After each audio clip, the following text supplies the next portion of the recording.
So, I'll digress many times, but it's in my personality. The first thing, my goal was to like flip the classroom as we talked the first day down in Severill. And the idea is like, you hear about the flipped classroom and all those buzzwords, and you wonder, okay, the question I was asking, why does anyone want to flip a classroom? Made sense to me at the time. I mean, everybody has these answers, but unless it kind of fits home. So I thought, okay, I want to flip a classroom because in anatomy physiology, as we all have, time to pass, some of these things you're having, is hard. It seems like there's so much material. So I wanted to flip the class to buy time. It makes sense to most. So I thought, okay, I'm buying time, and what do I want to do with that time? So the flip class would be, of course, to have students do things that they normally might not do or should do. So I developed a number of, I'll kind of show you what these are. I used screencast first, I'll show you this. I used screencast, which I thought was, for me, it worked out. I didn't have any glitches much, except Java is not enabled. But that being said, you can actually click on the start recording, and it will make a screen for you under normal circumstances if your Java is activated, and you literally it will record the screen. Now, why is that important? I want to bring in my YouTubes. I think I've done like over 70 YouTubes at this point for just anatomy physiology. And what I've done with those is, as you're seeing a particular, we're using Khan Academy, I think, or whether you're using one of the PowerPoints from Pearson or from McGraw-Hill or from Wiley, you can overlay the PowerPoints and take pictures and move them over while it's running, or you can put audio over it. I like to use other people's voices because I don't feel like I have the right voice where I need a different mic. Is that ring bell to anybody? So I don't want to sound like an East Tennessee hick, which I am, but anyway. So I used that to, and I was able to like place some pretty interesting things using the screencast. Once I get used to it, I went in here and I said, okay, here's on the heart. And I'm going to run down for you here.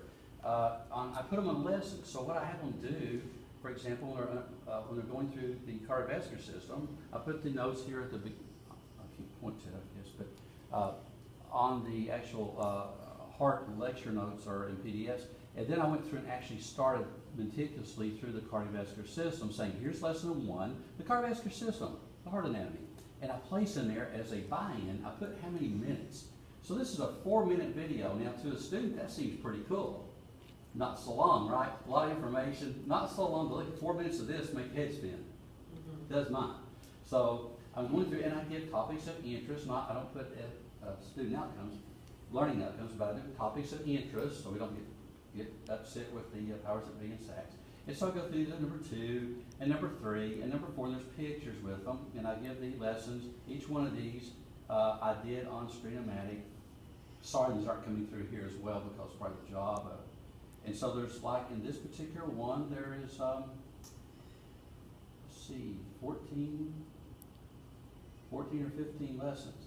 And it takes about 1 hour and 15 minutes. So that's nothing to study a cardiovascular chapter in anatomy physiology. Generally 4 to 5 hours, 4 to 6 hours is about the hit initially. And then you have to go back and review it because it's so. Is Screenomatic, is it an app or is it a web 2.0? I feel like it's more of a, well, it's more of a web 2.0, I think, if that's okay. Because it's better use so I need to use my laptop, right? yes, exactly. Okay. Yes, exactly. So once I went and got the links, like here, for example, I can show. I won't necessarily open it up because of the time, because we can spend all day looking at the things that you won't care about much. But I actually just went and I actually uploaded it once I got done with the screencast. I actually uploaded to YouTube, and then from YouTube I built a link, and then I put the link in D2L. Because I like to come out of D2L. Why not come out of D2L since we use D2L? Why not come from inside out? That's kind of it. So once that happens, it gets a little more interesting. So that covers the flipped classroom as far as getting the students to engage before class, which is absolutely necessary. And then, may I just for a second take a couple more minutes? Okay. Thanks. All right. So I have to ask for a minute. So I run across this thing right here, And everybody can use this. I think this is a deal changer because it's called Catalytics. And this thing is huge. This is gonna change the dynamics, I hope, of the way we can engage the students.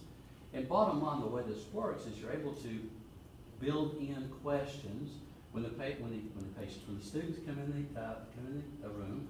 You can start by asking them questions, and they all answer independently. They all can see the questions on their iPads, and that's round one. So if you notice here, when I ask them something about, well, I'll just go to number 50, maybe that'll help a little bit. When you ask a question here, and the question came up, the process of which the cell does blah, blah, blah, blah, blah, is known as downregulation. I put a picture in there that kind of shows that frog is definitely not on puppy uppers. It's more of a down frog. So there's a visual there to create the illusion of a down regulation in a cell. But what's kind of cool about it is you can actually go in and look at all of the actual responses from the student, who did what, who said what, how they answered it. And then you're able to actually look and see, because when you go into, I have the room mapped out, so I know the chairs they're sitting in. And so if I don't like particularly what they did, then what we'll do is we'll simply, go into the 36. Yeah, we go into things they like to look at. And I wanted to show you, I'm not really be able to show you as a student here. Go back just for a Is second. that Marty Feldman? Pardon me? Was that Marty Feldman? It was, Yeah. because exothalamus from Graves' disease. Yeah. So I said to Monty Python, and everybody goes, yeah, back in the day, we have stories. We have stories, don't we? We do. We're talking about ancient history when you're talking about Marty Feldman. We are. For those of us who are And it works. okay. And it works very nicely, and I was really excited about showing you. And see, like this, I want them to click on the hypothalamus. So literally take their, that's the reason I was asking for these. I need a box of these because you can actually ask the students to say, hey, just as a visual right off the bat, click on the hypothalamus. And you'd think that they knew where the hypothalamus was. When you go in to build this in on the instructor side, you can see the boxed in area. Anywhere they click with this will give them a correct answer. What's cool about it is you instantly get a response. And I wanted to open it as a student. But if I open it as a student looked at it and it came back, when I deliver it and bring it back, it will actually show, and I can pull these up and show you, given a moment to do it, that what the answers were. So if I get like a 65% response that was right, or if I get a 55, or I can even get a 75, I go, okay, huddle time, or we go, chop chop. Now they're just in the second day. This is my second day of doing it. And in this particular thing, they get up. It tells them, go see Fred Flintstone 2 chairs over. Go see Wilma 3 chairs up on their left. They get together and they've got 2 minutes to discuss the answer, and then they re-enter. So I'm able to get where they were and where they ended up. And this is going to, I think this is going to change. I think C's are going to become B's, D's are going to become C's. I think it's going to be huge for the undereducated students that we have coming in. I really believe in this part. Well, I mean, I do think it will. I think it'll make a huge difference.